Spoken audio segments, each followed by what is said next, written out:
As a child, silent prayer, my hope hides in the stars, while satellites and cameras watch from the stars. Stay with us. We're just going to give a minute or two for people to join. Enjoy the music. It washed away my shadow, holding me, and all the things they can't take back here. But the ghetto side, the nature life, and in my soul. Stay with us for another 30 seconds or so when we have people join, and we'll get the call started. Enjoy the music. On a simple line, behind me, the earth fades on its axis. One man's trouble, while another relaxing. The big me keeps on turning. Good morning. Good morning. Let me slide over my Wonder Woman collection. Oh, accidents. We just thank you for joining LinkedIn Live this morning. We always start with a little bit of music. This song was the song you heard was chosen by our guest host, Massive Attack. I'm digging this, Claude. You have to download that one. For those that don't know me, my name is Jacki Zehner, and I am in our She Place office here in Park City, Utah, which it's at a place called Kiln, which is a new co-working space in the Mountain States, and we love it here. For those not familiar with She Place is a network that's open to all women, so please, self-identifying women and some cool dudes. I guess we're open to that too, right, Maddie? Oh, yeah. So please, we'll have the link posted in the chat. And please join us if you like and subscribe to our newsletter. And if this is your first time meeting me, Claude, just give me 1 second. A little bit about my background. We've been doing these LinkedIn Lives associated with our She Money newsletters for a little bit now. And my background is I'm a former partner and managing director at Goldman Sachs. I left that career to focus on philanthropy for about a decade, with my primary activity being that of being co-founder of a global philanthropic network for women called Women Moving Millions. And I'm a writer, blogger, speaker, and I'm investor in funds and directly, and just excited about everything, using everything I can do to really create more access to resources for those that are often overlooked and underserved. And excited about this conversation we'll be having today. And if you're joining us not on the live event, but listening to the recording, thank you for joining us as well. Before we begin, I just want to take a moment to acknowledge the Indigenous peoples whose unceded lands in which we are calling in from. Claude is calling in from New York City. I am calling in from Utah, here in the ancestral lands of the Ute tribal nation and the northwestern band of the Shoshone Nation. It's a practice we are committed to be doing at She Place. So I'm so excited about the conversation today that I'm going to be having. You already see the gorgeous face of Claude Grunitzky, who is featured in my most recent She Money newsletter. This will be an opportunity in this conversation for the next hour to go deeper with Claude. So I hope you've had a chance to read the newsletter, but if you haven't, no problem. But we encourage you to pop over and read it as well. And Claude, it was beautiful, and I love it so much. And thank you for that, everything. Thank you, Jacki. Responses. Feel free to post questions in the chat, by the way. I'm going to go over here. Oh, there it is already. Oh my gosh, I see so many people. Hello.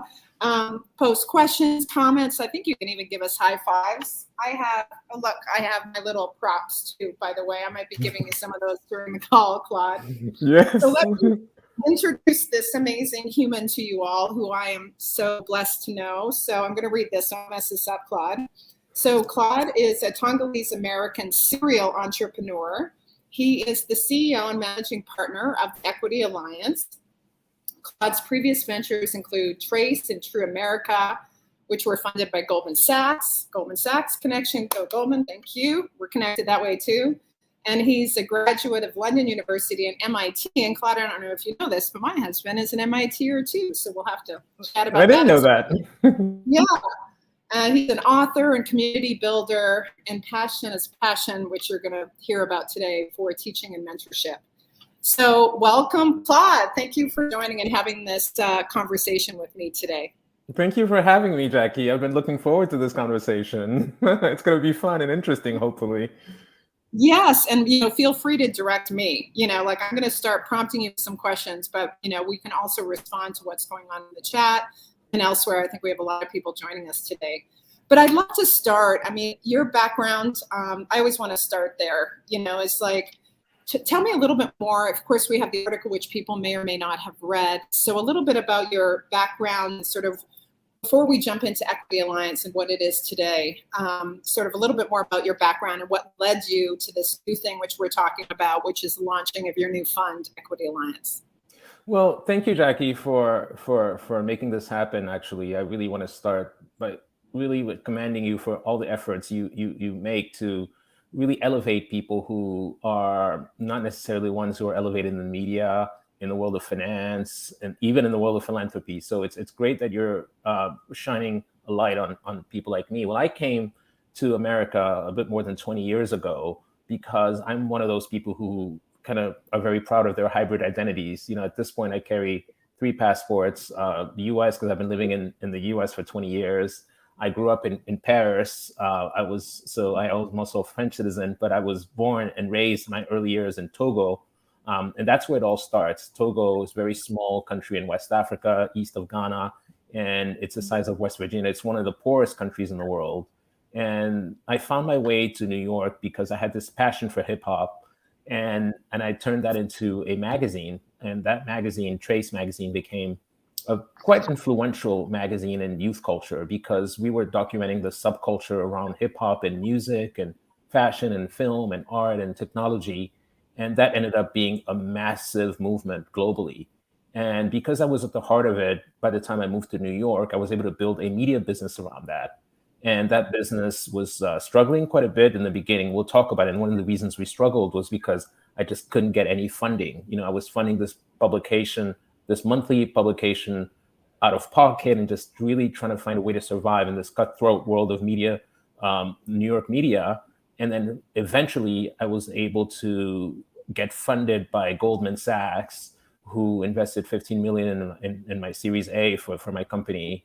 And that was when my journey became more of a commercial journey around being more than just an underground magazine publisher and editor, but somebody who actually had ambitions to create a real media company that would actually influence a lot of people, not just in New York, but globally. So that was the first part of my journey. Claude, what year was that about? So that was in 2003 is when we got funded by Goldman, and I was able to sell that company in 2010. And for the past decade, I have been really doing things similar to you. I've been kind of working on philanthropic endeavors. I've been sitting on boards. I've been teaching and lecturing at MIT and Harvard. And I've been mentoring a lot of young entrepreneurs. I've been angel investing. I've been supporting them and really doing pro bono work for a decade. And the Equity Alliance is actually the evolution of the work that I've been doing pretty much my entire adult life, because first as an entrepreneur and then as somebody who helped entrepreneurs, mostly women and people of color, the evolution came from the fact that I had built a relationship with Dick Parsons over a 15-year period. I met him when I was running my media company, and he was the biggest name in media at the time because he was the CEO of Time Warner back at when it was the world's largest media company. And I had never met a Black man, let alone a Black man from Brooklyn, who rose to the stratosphere in the way that he did, certainly not in the media circles. And I just immediately just wanted to get to know him, and we clicked. We just, started establishing a relationship. And then he called me about a year ago, said, you know what, it's time we finally did something together. And that's when we launched the Equity Alliance. Well, oh gosh, I want to dig into those years in media. And I'm actually thinking about it, which I haven't told you yet, we're thinking about launching a magazine, which feels so, early 2000s. But yeah, the fact you had this background, and I like, the parallel that you're drawing is, absolutely appreciated and true. Like you have some level of success, and then you say, I want to, you kind of lean in or look back and say, you know, what are the barriers there, right? And how can I use my time, treasure, talents, I love to say, to align with it? And so you decided with Dick's support and partnership to create something which is so valued and needed. And full disclosure, I chose to invest in Equity Alliance in part because this amazing human and his team, but also just really recognizing the need. So I've been chatting with people around the idea of creating a fund of funds in this space that you're operating in for some time. And lo and behold, we're here today. So, but why this? And maybe talk a little bit what Equity Alliance is, and of all things you could have done, you know, kind of why this structure and the way that you put it together and successfully launched just over a month ago. Well, to be honest, I was always a media entrepreneur since I was in my early 20s, and that was pretty much the identity that I carried around. That was almost like my calling card. And I launched in another media company in 2015 called True Africa, not True America, but True Africa. And that company started off doing quite well in the beginning in 2015, 16, and 17. And then that digital media company kind of stalled, to be honest, because to make a long story short, when Facebook kind of deprioritized the news, it was much more difficult for digital publishers to have that sort of real estate on Facebook, which was a big driver of our traffic and readership. So that stalled, even though I got funded by Google and was able to keep that going, and it's still going now. But I felt like I already kind of had done what I needed to do in media, and I wanted to do something that would basically help other people and create a much bigger movement through business. And it was not just about reporting on what other people were doing. It was actually getting straight into helping people set up ventures, because I felt that the pandemic was going to lead to a radical transformation of the American economy and actually the world's economy. But I felt that it was time. This was a unique opportunity to help new ventures get off the ground. And in the conversations that I had with Dick Parsons, it just felt that so many people were overlooked. And one of the reasons they were overlooked was because they just couldn't get access to capital. And that is the main problem we're trying to solve, is finding ways to get capital into the hands of women and people of color, people who just find it so much harder.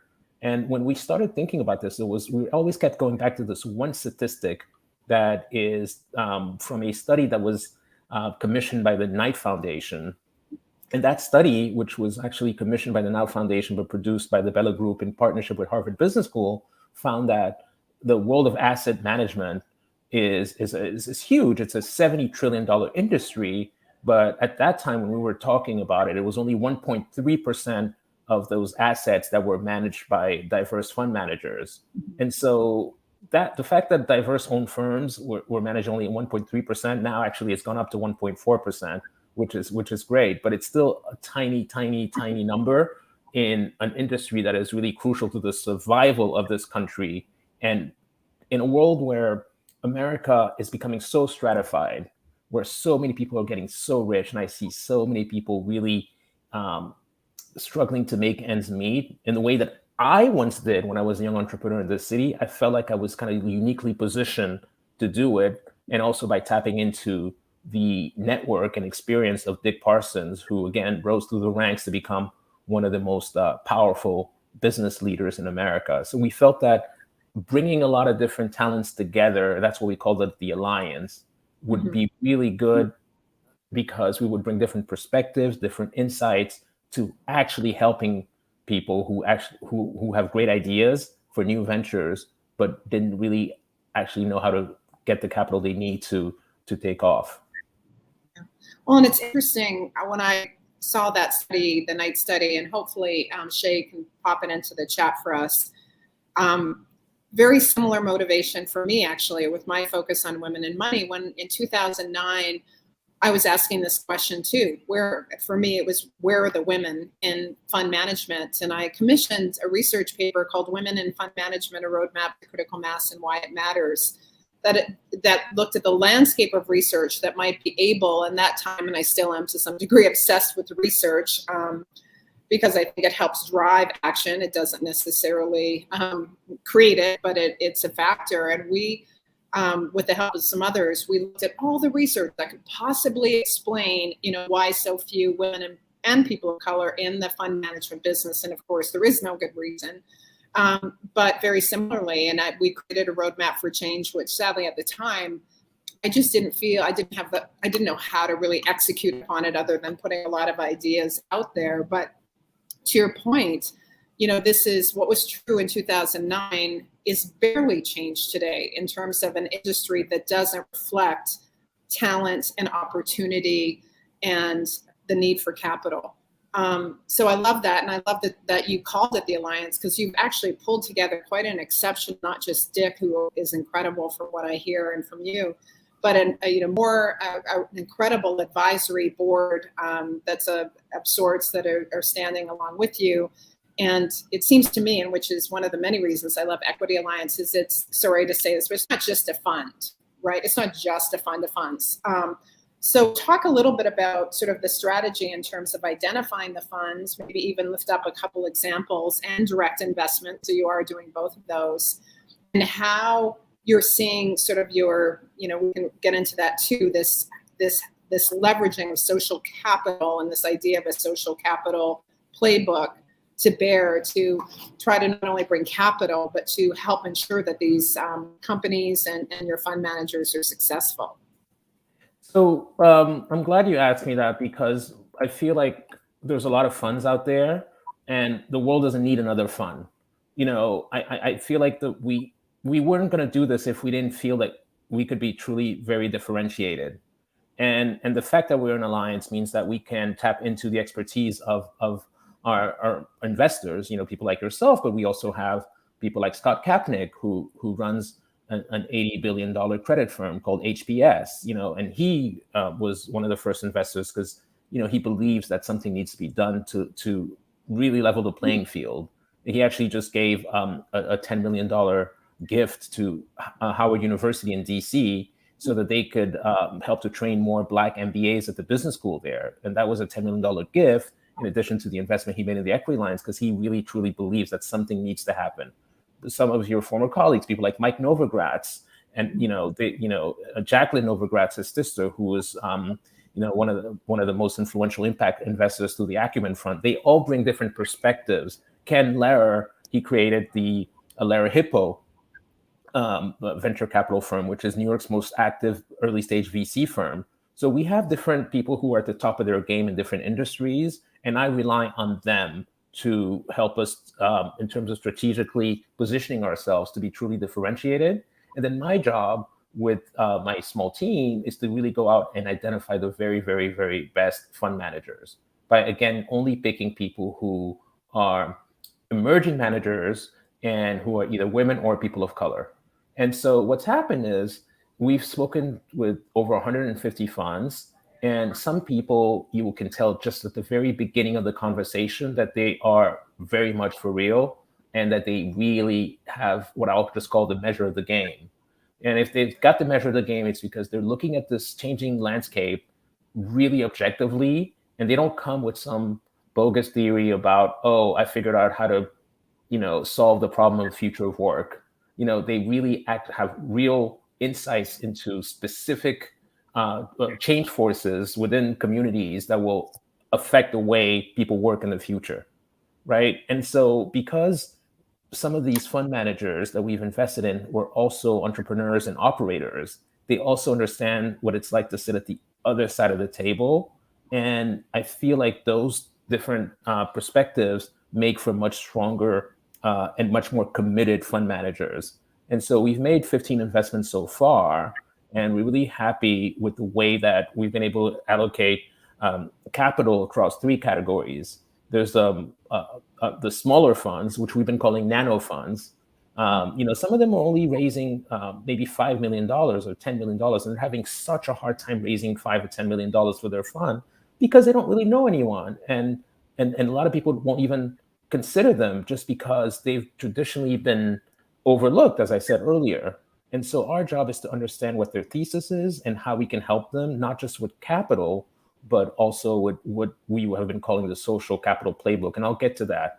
And then there's a second category, which is our core category, who are people who are raising funds between, say, 25 and 60 million. And those are the most of the investments we made so far. And those are the ones we understand because we feel like we can really help them to get their foot in the door. And the size of those funds is it feels good for Fund One. And we feel like we can support them by introducing them to other people in our network as well.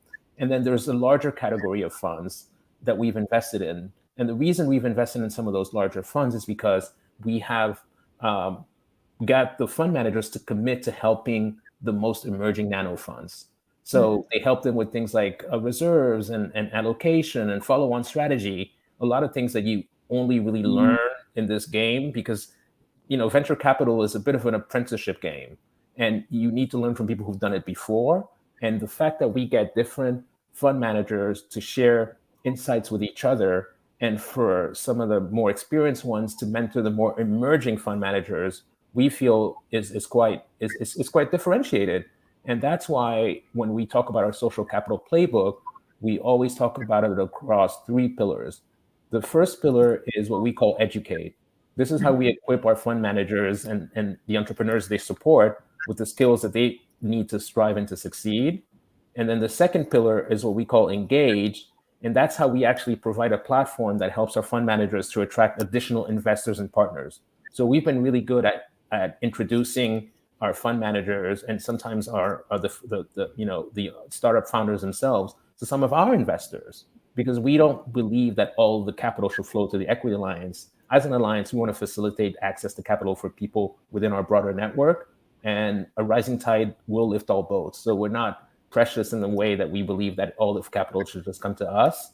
And then the third pillar, Jacki, is what we call elevate. And this is how we support our fund managers and their startup founders in telling their story and marketing their ventures. Because what I find as somebody who's spent pretty much my entire adult life in media, mostly promoting women and people of color in media, through Trace and also through True Africa, sometimes they're a little bit too shy. They're a little bit too shy about their accomplishments because they feel like their accomplishments are not worthy of press. They're not worthy of mentions. And we help them to tell their story in a really authentic way. Yeah, I love what you're saying, especially your framework around the social capital playbook. And I want to just champion a framework that we talk about because it's very aligned and very consistent with what you're talking about. And maybe Shay will post this article about it in the chat, but we use this term sistering up. And we came across sistering as a construction term, which kind of means to make stronger. It's almost when they put two, like you can think of a architecture of a building, the framework of a building, joints, like putting it together to make it stronger. And we've created this sort of engagement framework, which I think is actually just like yours, so helpful because so often I say, okay, I meet an amazing founder or fund or an author and I go, what can I do? And then you get all overwhelmed and you can't do everything, but you can do something. And it's sort of this idea of there's 4 levels: connect, amplify, champion, and partner. And for us, it's like this increasing level of engagement. And I would say, us, She Play, She Money, Jacki, Claude, Equity Alliance is an example of partnering where you not just, hopefully put in your financial capital, but you really use your social capital. And I feel too, like to your point, I love that word. Let's not make it all so precious, And I care deeply, as I know you do, about reputation, and you can't do all things. But I think what the model you're building, and frankly, the model we're trying to build and is so similar because we're saying, look, we, for whatever reason, have that social capital as well as access, which is in part access to financial capital. So how do we create an ecosystem? And there's a great map actually of the ecosystem to support women entrepreneurs in particular that I posted as well, that some guy, sorry, I can't think of his name right now, generously shared. But this, when I think of getting from less than 2% to what it should be, which is at least something representative of the population, and not be so incremental, it's because the people who have power and resources just hold it too friggin' tightly. And what does it look like to really be so much more generous with all of our resources? And I'm trying to hold myself accountable for that in the model that you're talking about. And But I want to press back just a little bit around this and sort of especially the nano funds question, because I know, with the help of Madison and my team here at Cheap Place, Rose Masner, we've similarly talked to about 50 funds. Almost all of them, I would say, are in the category of 0 to 50 million. And, it's this idea that, the trajectory of a manager's success is, you spin out, you start your own fund. But, if it's a $5 million fund, and I celebrate your success, and I think you wanted to speak about one of the funds that you invested in, but the economics of that are so horrible. And I struggle with that. And I've invested in small funds before, and if they don't scale and aren't successful in raising their next fund, then that to your point of like this upward trajectory of support, it won't be successful. And what I think is so important right now in this minute, we have, to your point, 150, or at least 50 in the nano, like amazing folks. They might not all be worthy of funding. I'm not trying to judge that, but a lot of them are. And I'm just like you with Equity Alliance, I'm trying to mobilize capital into some of these funds. And I've invested in, a bunch of them: Walkstars, Tracy Gray's 22 Fund, Springbank Collective, Hannah Gray, Metrodora, another one, Awesome People's Ventures, Audacity Funds. There are these amazing funds that I'm hearing about, and I wish I could invest in all of them in many ways. But the focus on nano funds, like to me, like I get goosies, it's so important for this whole new breed of managers. So can you, sorry to get on my soapbox around this, but can you maybe lift up the example of one of your nano funds that you invested in, and just a little commentary about advice to these smaller funds, in terms of how they can access the capital to get them started, and what they need to know about that journey, knowing that they're in that category of these smaller funds that are really hard to be sustaining in terms of revenue. Yeah, I'm so passionate about these nano funds because I really admire the way they're able to be so frugal. If you have a $5 million fund, which is the case for a fund we just invested in, it's called Debut Capital, and it's run by a Latina African-American woman called Pilar Johnson and her business partner, Bobak. It's a great fund. They've already invested in a company that already became a unicorn, but they wrote very small checks. And if you look at a $5 million fund, 2% of that is only going to give you 100% in management fees. So how are you going to spread that across two people and pay for everything else that goes into running a fund? But what I do admire about their approach is that because they're frugal, they learn how to do a lot with very little. That's kind of how I've always started all my businesses. I've always liked to start small, almost like proof of concept mentality, learn from mistakes and scale really quickly. That's what worked for me for Trace, and that's what I think what's going to work for us with the Equity Alliance. And that's what I try to teach some of these fund managers, going to my own experience and some of the mistakes I might have made in the past. Is it's good that you're thinking small in the beginning, but remember that only 80% of fund managers 80% of fund managers are never able to raise a fund 2. And so if you want to be in the 20% who actually do get to fund 2 and fund 3, that fund 1 needs to be absolutely perfect. And one way they're doing it is like they have to be so measured and so smart about the way they make these investment decisions. And the fact that they put pressure on themselves means that they have to give themselves space to be lucky in a sense, but they have to be extremely disciplined in the way that they spend each dollar. And I know it's very, very hard, but the discipline that comes with allocating capital when you don't have a lot of capital means that once you actually have more, if you stay frugal and you stay disciplined that way, you can actually create really, really profitable and smart funds. And that's why the way that we work with them is we first look at their thesis. And if I go back to, say, the nano fund that I was just mentioning, Debut Capital, they only invest in Black, Latinx, and Indigenous founders who are kind of shaping what I'm calling and what everybody's been calling our future kind of post-pandemic world. And they have these great companies in their portfolio, but for some reason, despite the fact that they have traction, a lot of people just won't even consider investing in them just because they're so small. And a lot of people feel, I just can't manage so many funds in my portfolio, so the little guys get pushed out. And so our job is to help them to get to their $5 million target but also to introduce them to people who can help them as they position themselves for fund two. So we're not in this for the short term. We're really looking, to build 10, 15-year relationships with these fund managers and the companies that they back. And that's why, by having this patient approach, I feel like we're going to actually do quite well as a fund as well. Yeah. Well, and to your point, I think it is about being scrappy, but it also is, to your point, just about not only the bias that really shows up. I mean, you can't look at the numbers and say there isn't a lot of bias embedded in systems that allocate capital. You just can't,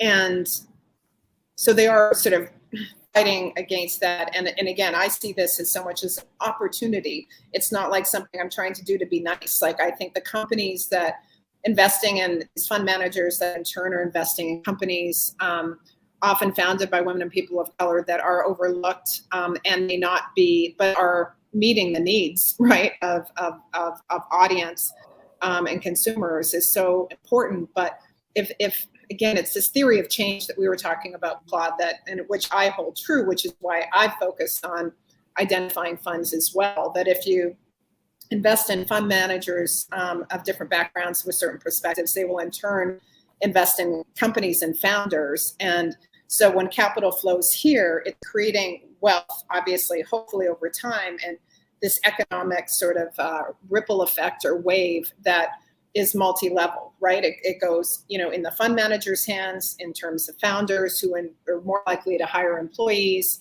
and build wealth and equity, amongst their communities and their circles of influence that's serving a demographic that hopefully is also connected, which is why they started the company in the first place. So to me, this, and we could talk maybe a little later about sort of philanthropy versus investment. But that's, for me, but having spent a lot of time really focusing on philanthropy, that I think if we want change, we have to be focusing on where's the money. Where's the money? Yeah. Who's it going to? How is it being allocated? And I don't think, I don't want to shame people because that's not who I am, but I have to look at myself in the mirror and saying, I have financial resources. How do I use those in alignment with my intention, especially if I'm over here in my little philanthropy chair saying I'm trying to do good in the world? How am I translating that commitment into my investment capital? Well, and I think it matters so much. But I think the way that you position yourself and that we position ourselves is really important as well, because one of the things that I struggled with in the beginning when we were raising the fund is a lot of people just figured that, because we were focusing on women and people of color, we had to be an impact fund. And they were like, you a nonprofit. I was like, no, we're very much a for-profit fund, because we believe that investing in women and people of color is actually good business and will actually lead to very, very profitable companies, and in turn, communities that are a lot more stable and that are actually more prosperous. So it was something that I had to actually educate a lot of very sophisticated investors on. And I didn't believe in the beginning that I would have to go back to that kind of, 101 lesson to be able to tell them how there's a lot of consumers in these changing economies that are going to be looking for new types of companies, and a lot of people who initially had this odds stacked against them could be the ones leading this revolution. And I'll just even use an example of another fund that we invested in, Serena Ventures. A lot of people just don't realize what a great investor Serena Williams is. Serena Williams is known as an athlete, but she's actually a great investor. She's invested in some companies like Ollie. She invested in Masterclass really early on, and we invested in her fund. But one of the things I was looking at when I was comparing her fund with funds that had similar thesis but were run by white women, I just felt that the white women were raising a lot more money than she was, even though she had already proven herself in many ways as a winner, right? It doesn't come much more of a winner type A than Serena. However, it was kind of a little bit harder for her than I expected it to be. And that was really a learning moment for me. I said, wow, the race lens is important and the gender lens is important. So that racial lens, that means that Black women get 0.01% of VC funding, is something that we're trying to tackle as well, which is why we've made so many investments in funds that are led by Black women. I mentioned Debut Capital and Serena Ventures, but there's also a fund out of Atlanta called Collab that we invested in. There's another fund also out of Atlanta called Fearless Fund. And these funds are really great, but it's so hard for them to raise money. So this is something we have to tackle. And what I also find, Jacki, going back to one of your earlier points, is I find that a lot of women don't support women. I find a lot of Black people don't support Black people. I find a lot of Latinos don't support Latinos. It's just, they want to be the only one in the room, right? And they don't want to share information because they feel like, oh, if I share access to my LP list, then maybe the money's going to flow to you and not to me. And that mentality has to change. And we're really doing a lot with this alliance model to make sure that people do realize that, as I said earlier, the rising tide of venture capital that we're in now will lift all boats. And this kind of approach, which is much more about being territorial and self-centered, is actually not helping anyone. Yeah. Well, yes. And, I'll be frank, in my experience, I've been so excited by the generosity in the spaces that with the fund managers I've been dealing with, and especially, and I'm going to look at Matt here for a minute, but the Tracy, for example, Tracy Gray, we had a LinkedIn Live with the 22 fund, and yes. Gayla Jennings, they formed, what's it called again? The collaborative of funds that are in it together. She's going to look it up and post it in the chat. But, these, and Tracy in particular, I just want, I think you know her, Claude, right? I do. And I know about the collaborative, and it's great. Yeah. And I've been very supportive of what they're doing. Yeah. But, to your point, what you're saying, you're spending a lot of your time educating. And, to even trace it back to my Goldman experience, like, and I've had so many interesting discussions with people actually around Sundance. I had a great group of folks at our table. We were talking about this exact issue, is how much, if you're a champion, as a woman in a predominantly male environment, as a person of color in a predominantly white environment, if you're at that table, how much time it takes and and expectations perhaps to take on that education piece and to, create, I guess, just more opportunity for folks. And, again, that's what I feel like if I look back on my life and career, especially at Goldman, that's what I hold is something that I felt really responsible for. And yet at some point you're like, come on, people, it should be upon all of us to do our own education and to create our own accountability. But, this idea of, leaning away from scarcity and abundance is really important, and sharing as you are and we are, like, resources. So I'm curious about that, as you move forward, you say you've vetted all of these funds, you're choosing to invest in a handful. And I apologize if I should have looked on your website to see if you're publishing that. But to the point of, like, how are you, or how do you see the ecosystem in terms of already your experience, such that, you choose to invest in a fund? How are you amplifying that out, and directs? Like, talk a little bit more about this sort of ecosystem of social capital that I think we're both trying to create together, because I want to do more of that as well. And what's needed to, bring more folks into this space to, invest in these funds, all the way from nano on up. And obviously the underlying companies as well.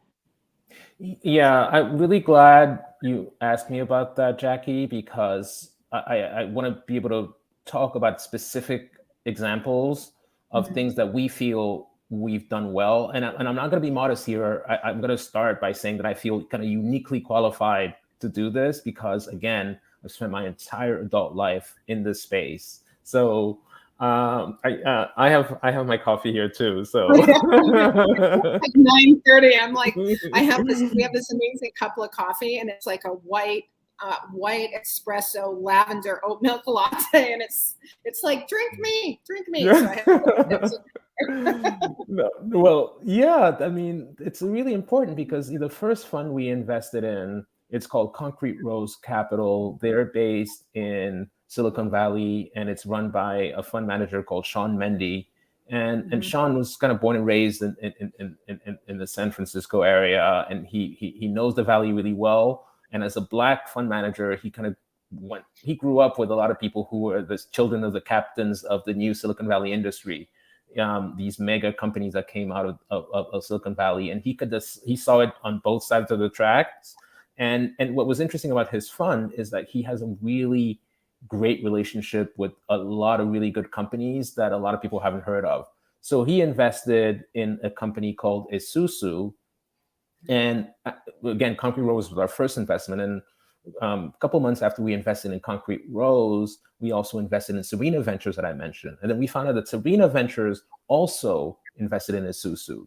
So that was an interesting data point for us, because we're like, oh, wow, how interesting. This fintech that was created by a Nigerian American entrepreneur who came as an immigrant, and with his best friend and business partner, who's an Indian American entrepreneur who came to America as an immigrant, and they're solving a problem which is so important for communities everywhere in America.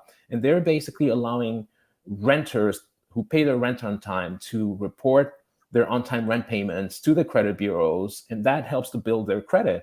And they're also at the same time servicing landlords who now have more stability and are able to spot and actually help the people who are struggling in these very, very difficult times we're in.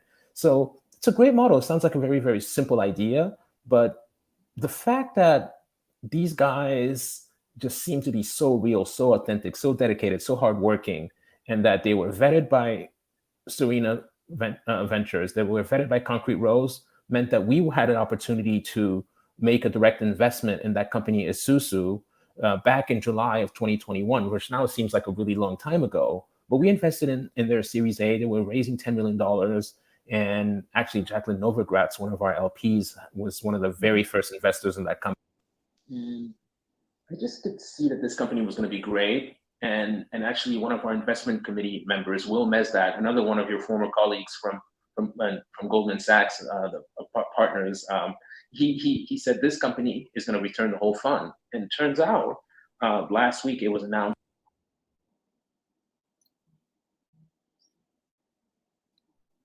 Something just happened. Just let him know. Claude, I think you muted yourself accidentally. Oh, there you are. Oh, where did I stop? Where did I stop? A second ago, you were saying about another investor. You were talking about Isuzu. So Isuzu, just last week was announced in TechCrunch and then everywhere in the press that they had just raised their Series B, which we participated in as well. And they raised $130 million Series B. And that round was led by SoftBank, and the valuation was $1 billion. So that's our first unicorn, hopefully the first of many.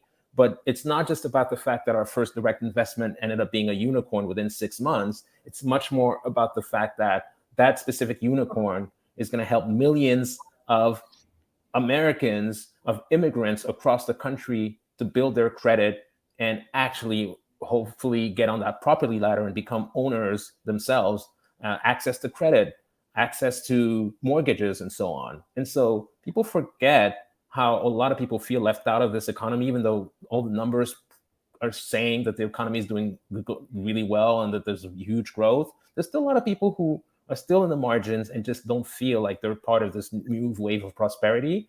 And fintechs and new companies like Isuzu, and I believe there's going to be dozens of them, they will actually help to change society.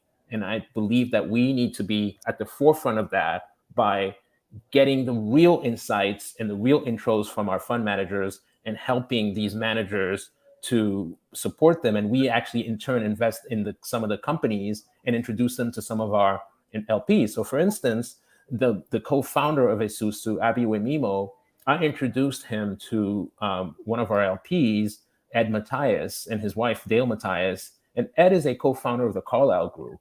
And then Ed and Dale ended up investing in Isuzu in that Series A that we were part of. And then they introduced him to a bunch of other people. And we believe that that kind of social capital will ultimately lead to economic capital, right? Because what I found in my generation of entrepreneurs is a lot of us, didn't make as much money as we felt that we should have. And a lot of us have a lot of social capital, but we don't necessarily have the economic capital that we feel that we deserve, given what we contributed to the economy. And as a result, what we're working on with one of our board members, who's actually a professor at MIT, she's an African-American professor from Brooklyn, and she studies social capital at MIT, and she is helping us to quantify the ways in which social capital can turn into economic capital. because that, I believe, is Love that. how we will create generational wealth. And that's going to be a really important kind of litmus test for success in the future. I love that. And actually, I'll have to introduce you. My brother-in-law is a professor, Robert Cross, who writes a lot of books. I think, right now he's at Babson. I think, yes, he is. But he wrote this book, Informal Power. I think it's Informal, looking at my book stack of social networks. But for decades, like, he created these, and he has software around sort of looking within organizations, like, where is that social capital held?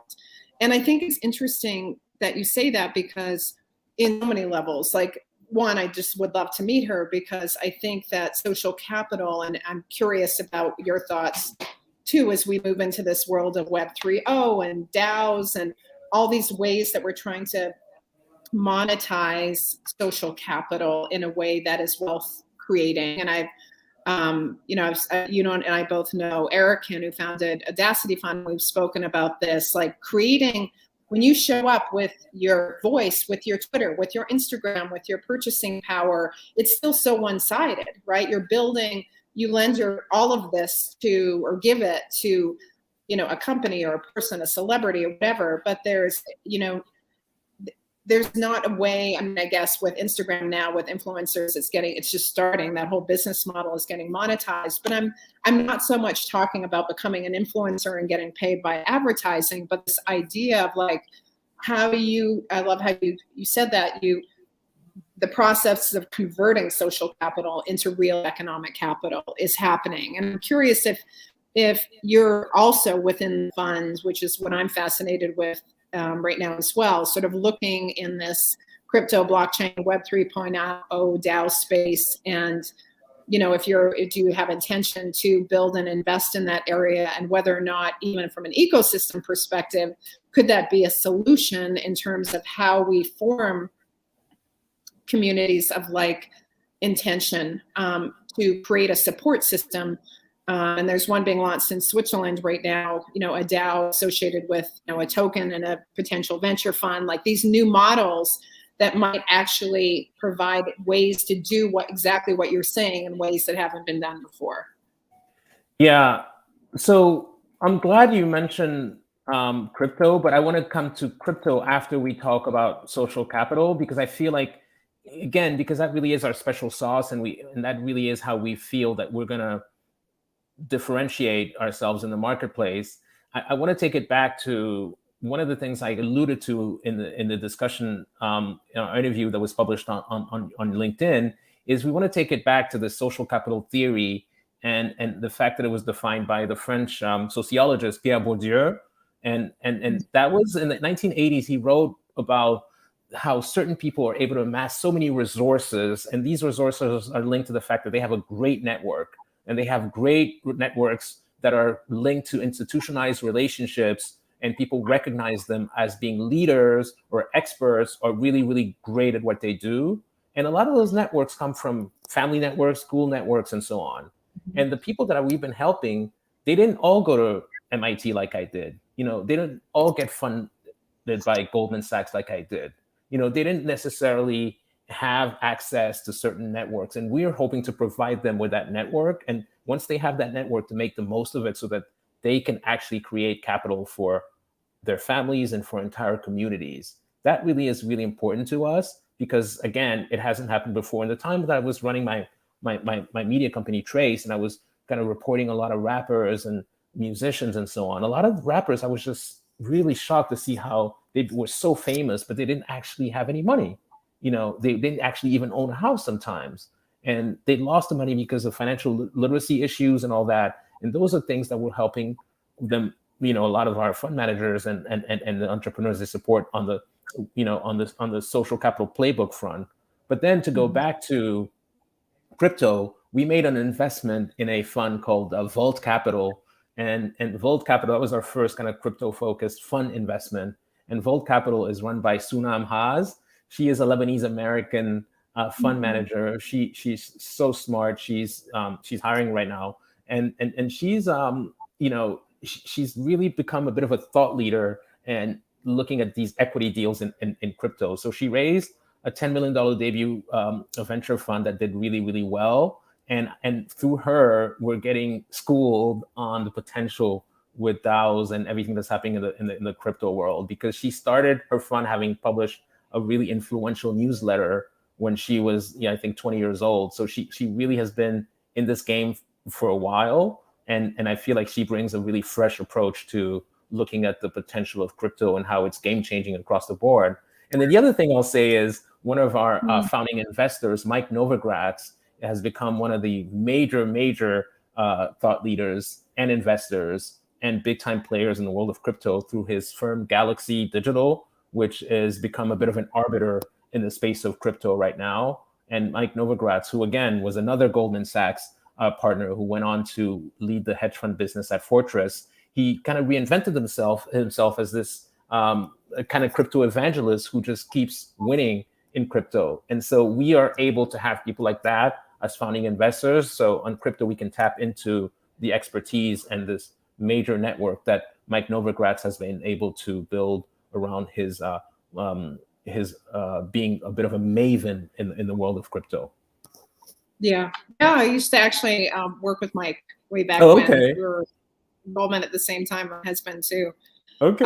That's world. Worlds are so it's convergence on so many levels, right? I know, and I just want to just acknowledge sort of the chat and what's showing up there, and thank you so many, Amy, Cross, others. I see Pamela. If you have questions, we'll try to get to them. If you do post them, in the chat. Before we get to questions, though, I do want to also kind of mention one quick thing about how we were introduced, and that happened through Hannah Gray, because Kate, who's one of the founders of Hannah Gray, she used to work with Lara Hippo. Lara Hippo is one of the founding investors in the Equity Alliance, and she introduced us, and now we're looking at investing in them. And again, they bring the spirit of generosity. You invested in Hannah Gray, but now we're looking at investing in them, and we're sharing information on deals. And I think that that's the way that we have to collaborate in the future. And that's why I keep insisting on the fact that the alliance is at the core positioning of our DNA. Yeah, thank you for mentioning that. I love Jessica and Kate, that are part of Hannah Gray. And I mean, as an example of just showing up so generously, and just amazing fund managers too, and how they run their fund is just extraordinary. But to your point, like there's these layers of fund managers and then all the companies that they're investing in, right? And to build, what I love too about the Equity Alliance model is because you have different sides of funds that are able to do, seed and pre-seed all the way up, because as I'm learning, as my portfolio, I have about 20 direct investments myself, as well as all the funds.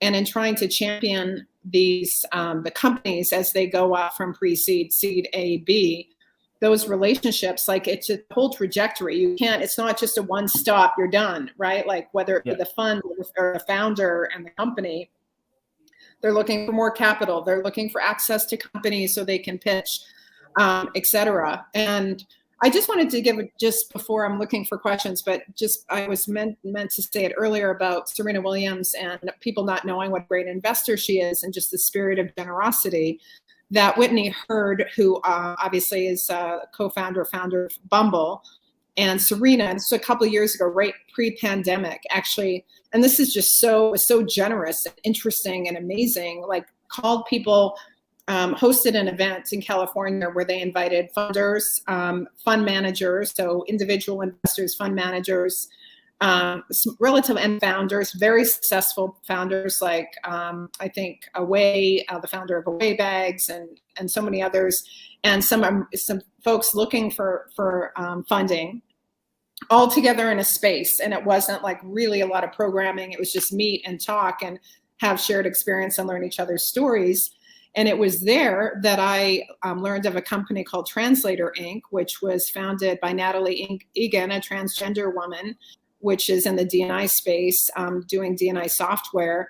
And, I never would have met her and heard about this company had it not been through the intention of Whitney and Serena Williams to just bring people together and say, meet each other.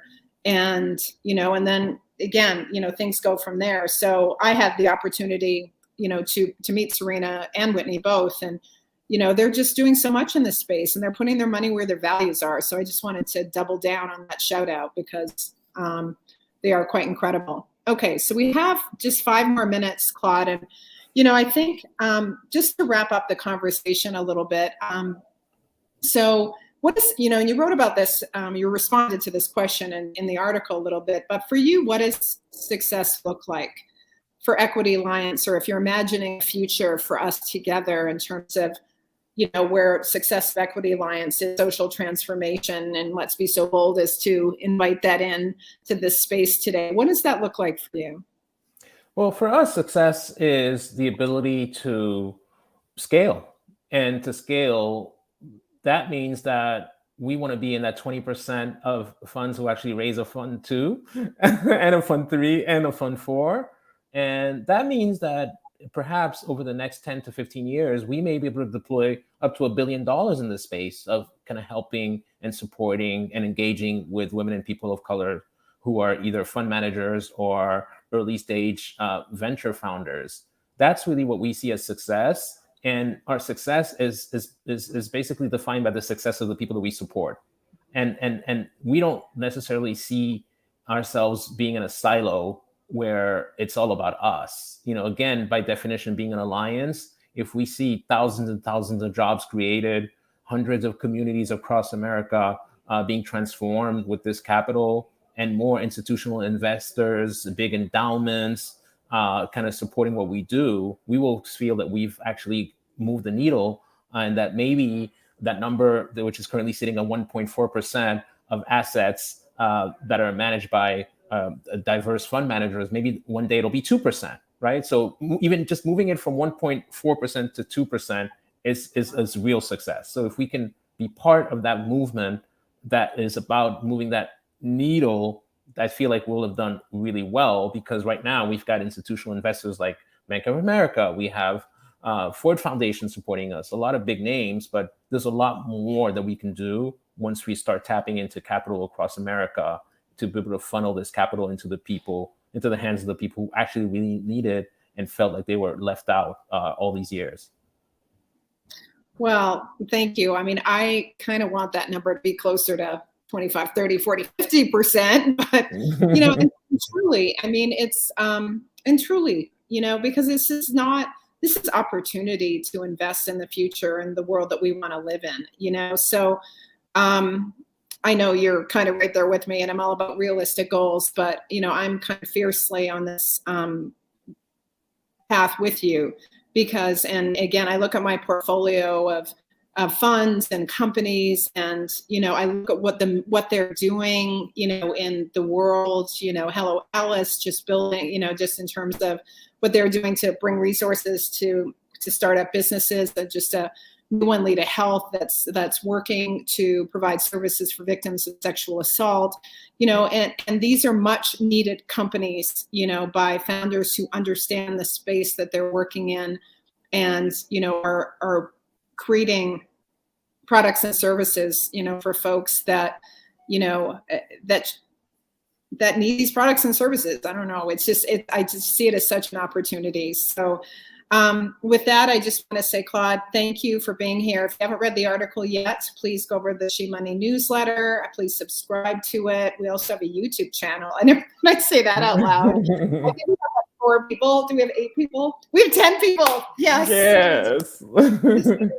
Started. But Claude, we're in it with you, and just champion you and Adam and your team and everything that you're doing at Equity Alliance. And do you want to tell us why? We're going to play this Massive Attack song on the way out, but you suggested this song. Tell us your love of this song. Why this one for you? I love this song because I was a 20-year-old student studying at Sciences Po in Paris, one of those elite universities in Paris. And it was the Gulf War, and the band Massive Attack had changed their name from Massive Attack to Massive because they didn't want to have the word attack in their name. And they released this album called Blue Lines. And it came out of Bristol, and they were kind of spending time between Bristol and London. And I literally made a decision to move to London at age 20 and go study at London University, because I wanted to be close to that energy, because it was the creative energy that ended up being one of the best decisions I ever made, because in London, I became a journalist and a magazine editor and publisher. And then I was on my way to starting a media company, but I wanted to be right in the center of gravity in London before I came to the real center of gravity, which is New York.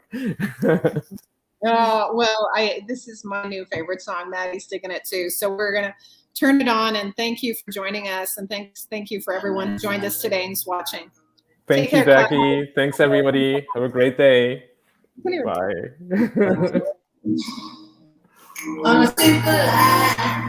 Day by day.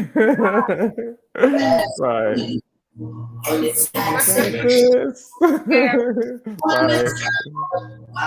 Bye.